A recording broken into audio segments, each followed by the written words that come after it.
Hello everyone, welcome to Inconvenient Truths. I'm your host, Jennifer Zeng. Today we will talk about two topics: a secret plan for the CCP, Russia and North Korea to jointly establish a nuclear submarine base near Sea of Japan, and two options for the future of the Russo-Ukrainian War reached between the CCP and Russia. Now let's begin with the first one. During Putin's visit to China this time, Xi Jinping's unexpected initiative to embrace Putin caught many people by surprise, and since both China and Russia muffled the video, no one knows what they said during the hug. However, according to an exclusive tip from the CCP's Central Military Commission obtained by the Chinese language YouTube channel Lude Media, Putin's visit to China resulted in a secret agreement with the CCP that China, Russia, and North Korea would set up a secret nuclear submarine base at the mouth of the Tumen River, creating a military posture that would fully encircle Japan from the Sea of Japan. The Tumen River is a river that originates in China's Changbai Mountain, with a main stream of more than 300 miles long, and empties into the Sea of Japan. The upper reaches are the border river between China and North Korea, while the lower 15 kilometers of the border river are the border river between North Korea and Russia. Lude Media says the location for the nuclear submarine base has already been chosen, on an island at the mouth of the Tumen River, much like the CCP's submarine base in Liugong Island, an island that is also very suitable for a submarine base. A submarine base doesn't need to be big, but it needs to be secretive, go directly underwater, with Russia to the north and North Korea to the west of this island. The US can only observe it via satellite, but you can do a good job with all kinds of bunkers so that satellites can't see it. After the base is completed, China, Russia, and North Korea can all use it. The base will effectively interact with Russia's Far East Fleet and Pacific Fleet and form a total encirclement posture against Japan through the immediately adjacent Sea of Japan. On the surface, this project will be constructed under the guise of developing the Tumen River outlet, and they will claim it a civilian project, but in fact, it is military. Lude Media said that the CCP is likely to repeat the practice of creating artificial islands in the Sea of Japan, just like what they did in the South China Sea. The CCP is now carrying out a step-by-step pre-deployment, and once the deployment is completed, Japan will lose control of the sea. The specific steps for China and Russia to take down Japan and force out the US are: 1. China and Russia will first build a nuclear submarine base near the mouth of the Tumen River. 2. To build civilian facilities such as docks and harbors, and then upgrade them to military ones capable of docking surface ships. 3.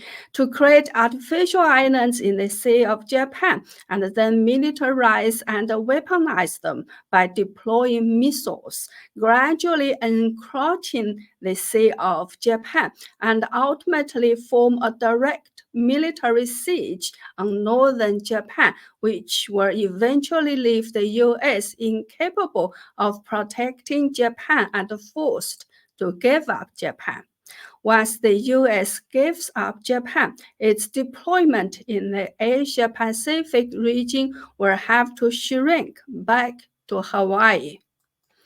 Lude media also says she has named the port on the Tumen River Zhebie. It is a Mongolian word for arrow or sword. It was also the name for a famous military general skilled in archery under Genghis Han, the founding emperor of the Yuan dynasty in China. She said the coastline from Russia's far east coast to the east coast of North Korea is like a bow, and that the establishment of a base at the mouth of the Tumen River is like an arrow from which a sharp arrow is shot at the U.S., and that the bowstring is the entirety of Japan, and that the future takeover of Japan will form a bow and arrow aimed at the US. So this map with the arrow and the bow depicts Xi Jinping's strategic vision for this area. As a matter of fact, Lude media reported as early as 2022 that the strategic alliance between the CCP and Russia has different plans for the short, medium, and long term. The short-term plan is to build artificial islands in the Sea of Japan. The medium-term plan is to take down Japan by infiltrating it from within step by step, just like what the CCP is doing with Taiwan. The long-term strategy is to control the Arctic shipping routes and the Arctic Circle.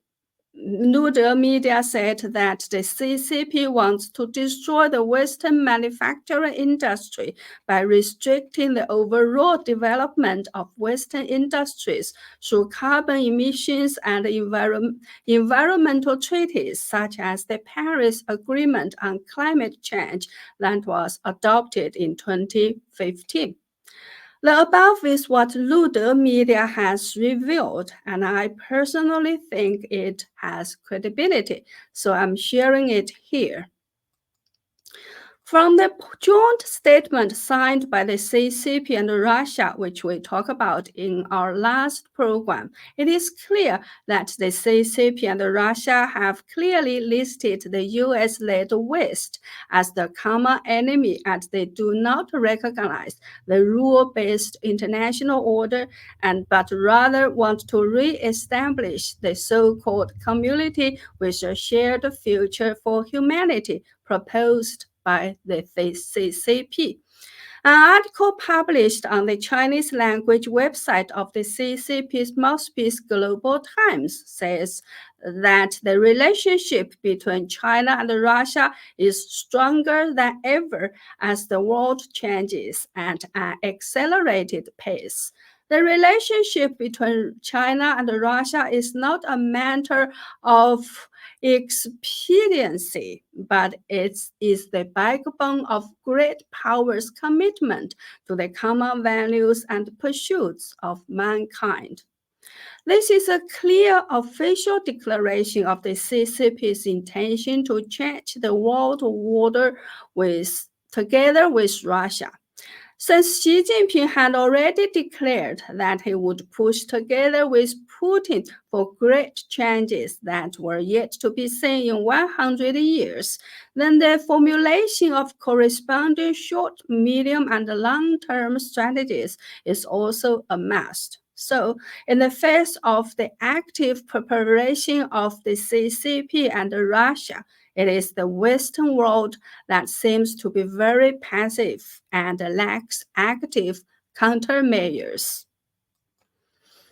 According to sources within the CCP, before Putin's visit to Beijing this time, the CCP and Russia had already reached a consensus through secret diplomacy. The content of this consensus is that there can only be two options for the future direction of the Russia-Ukraine war. The first option is to end the war on the conditions raised by Russia, which is Ukraine must surrender in exchange for peace.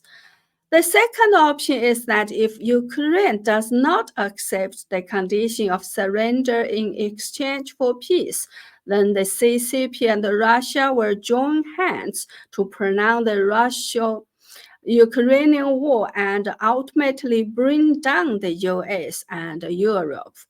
Some think tanks within the CCP system have judged that this will become a milestone event in the rise of the East and the fall of the West, which is to bring down the US and Europe by prolonging the Russia-Ukraine war. In addition, Xi Jinping and his colleagues are optimistic that the Russia-Ukraine war will move in the direction of favoring the CCP.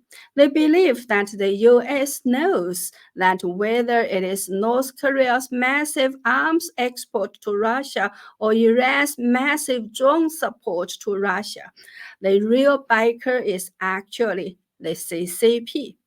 However, the Biden administration does not have the courage to have a showdown with the CCP over the Russia-Ukraine war. That's why even though the US knows that the CCP is behind North Korea and Iran, it dares not openly expose the CCP. And this gives the CCP a lot of room in international affairs. It can, on the one hand, pretend to be an ambassador for peace, and on the other hand, through North Korea and Iran, as well as a series of other potential ways, provide Russia with all-around support in politics, economy, diplomacy, and military affairs, ensure that Russia will not suffer a subversive defeat on the battlefield and thus drag out the course of the Russo-Ukrainian war, waiting for the US and Europe to exhaust their resources and war tolerance. Some commentators have argued that looking at this matter from this angle, Xi Jinping is living with a clear yet evil mind, while US and European politicians are living in wonderful fantasies. And this is one of the greatest crises of international politics in the 21st century. Do you agree with this? Leave us a comment and let us know. Well, that's all for today. Since YouTube keeps taking down my subscriptions, please do take a moment to check if you are still subscribed. If not, please subscribe or subscribe again. Or you can go to my website at jenniferzengblog.com to sign up for a membership or make a donation to support my effort. Thank you. See you next time.